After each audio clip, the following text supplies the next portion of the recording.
Bismillahirrahmanirrahim. Surat At-Tolak ayat 2 dan 3 terkenal dengan sebutan ayat 1000 dinar. Hal ini lantaran ayat tersebut dipercaya dapat mendatangkan kekayaan yang berkah apabila diamalkan secara konsisten. Allah berfirman dalam surat At-Tolak ayat 2-3 yang artinya, barang siapa yang bertakwa kepada Allah, niscaya dia akan membukakan jalan keluar baginya dan menganugerahkan kepadanya rezeki dari arah yang tidak dia duga. Barang siapa yang bertawakal kepada Allah, niscaya Allah akan mencukupkan keperluannya. Sesungguhnya Allah lah yang menuntaskan urusannya. Sungguh Allah telah membuat ketentuan bagi segala sesuatu.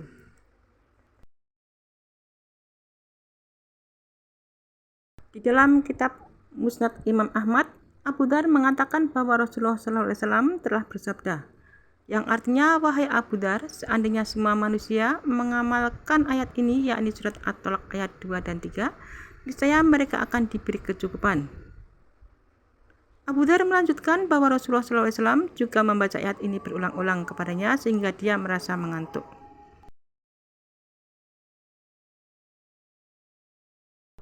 Rezeki adalah salah satu perkara yang menjadi rahasia Allah Subhanahu wa Ta'ala.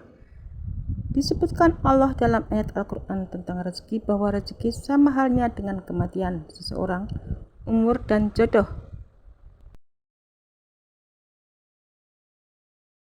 Namun Allah juga sudah menegaskan bahwa setiap makhluk di muka bumi telah dijamin rezekinya. Oleh karena itu sudah seharusnya bagi kita sebagai umat muslim yang beriman kepada Allah untuk tidak lagi merasa gelisah mengenai masalah rezeki.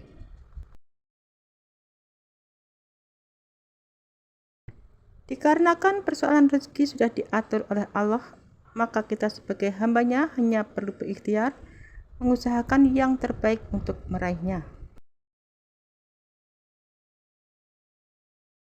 Islam memandang rezeki bukan hanya sebatas materi. Kenikmatan lain yang berupa non-materi seperti kesehatan, kebahagiaan, keharmonisan rumah tangga, ilmu pengetahuan, pekerjaan, dan lain sebagainya juga termasuk rezeki yang sangat berharga dan perlu disyukuri.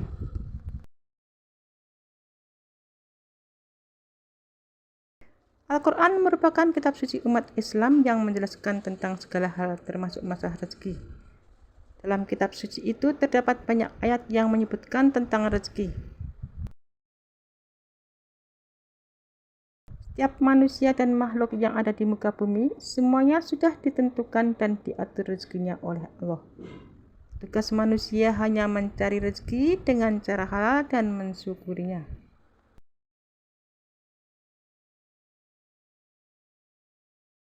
Rezeki merupakan pintu kehidupan yang seharusnya disyukuri dengan nikmat. Rezeki datangnya dari Allah karena Allah merupakan Maha Pemberi dan Maha Kaya.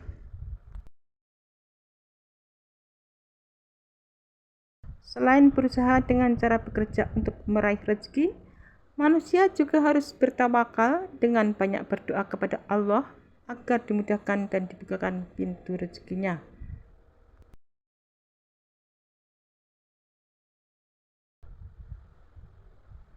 Seperti yang dijelaskan pada surat Ar-Rum ayat 40, di dalam surat tersebut Allah berfirman yang artinya, Allah yang menciptakan kamu, kemudian memberimu rezeki, lalu mematikan, kemudian menghidupkan kembali. Adakah di antara mereka yang kamu sekutukan dengan Allah itu, yang dapat berbuat sesuatu yang demikian itu? Maha suci Dia dan maha tinggi dari apa yang mereka persekutukan.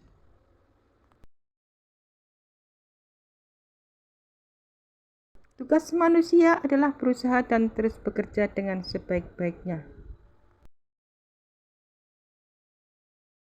Berfirman dalam surat Al-Ibrahim ayat 34, yang artinya, dan Dia telah memberikan kepadamu segala apa yang kamu mohonkan kepadanya.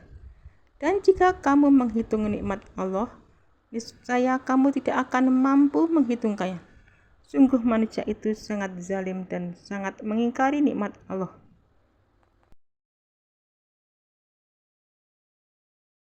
Melalui ayat ini kita telah dijanjikan rezeki oleh Allah apabila mengerjakannya dengan sungguh-sungguh. Namun tidaklah pantas jika kita menghitung apa saja dan jumlah nikmat yang diberikan olehnya, karena hal itu sama saja tidak mensyukuri dan termasuk perbuatan zalim.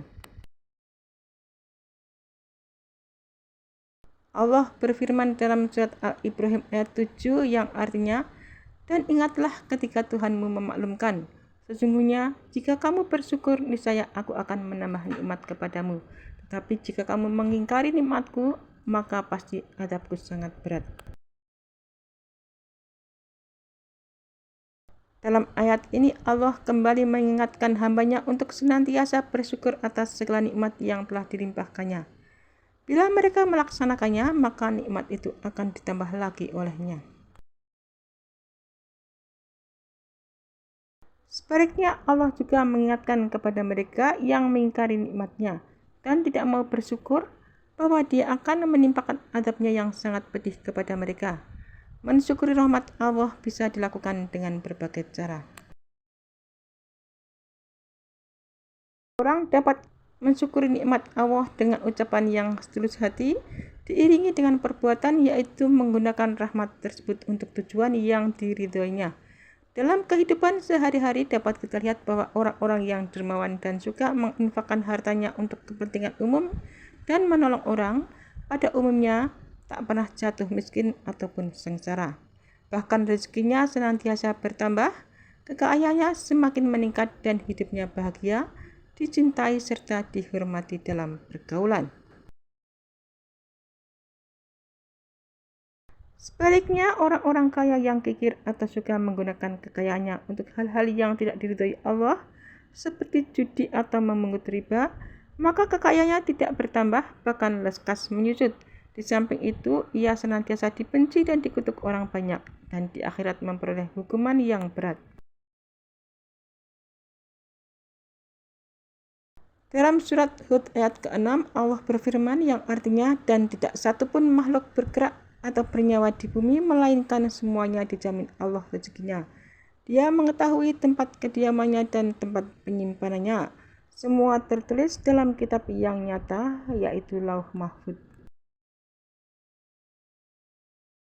Binatang-binatang yang melata, yang hidup di bumi, yang meliputi binatang yang merayap, merangkak, ataupun yang berjalan dengan kedua kakinya, semuanya dijamin rezekinya oleh Allah. Binatang-binatang itu diberi naluri dan kemampuan untuk mencari rezekinya sesuai dengan fitrah kejadiannya. Semuanya diatur Allah dengan nikmat dan kebijaksanaannya, sehingga selalu ada keserasian. Sebenarnya rezeki semua manusia, bahkan seluruh makhluk yang ada di dunia ini sudah telah ditulis dan ditentukan di Lauh Mahfuz. Jadi tidak usah risau akan rezeki yang kamu dapatkan, tidak perlu merasa kekurangan atau merasa miskin karena seluruh rezeki yang kita dapatkan sudah dijamin oleh Allah Subhanahu wa taala. Sehingga jika kita bisa menerimanya, segala kebutuhan kita akan tercukupi. Dalam surat An-Najm